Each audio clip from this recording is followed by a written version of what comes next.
Kakatapos lang namin gumawa sa client. Ayun guys, hapon na. Oh, bilis ng oras. Grabe, bilis ng oras. Tingnan natin yung langit. Kanina sobra. Alam nyo ba kagabi? Ay, hindi, madaling araw. Parang, hindi, gabi pala.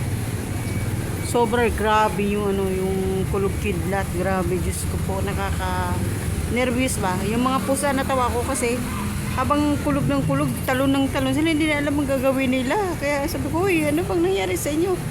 Eh, nakakaawa din kasi takot talaga sila sa kulog at kidlat. Eh, grabe talaga kagabi. Sobrang kulog at kidlat. Ayan.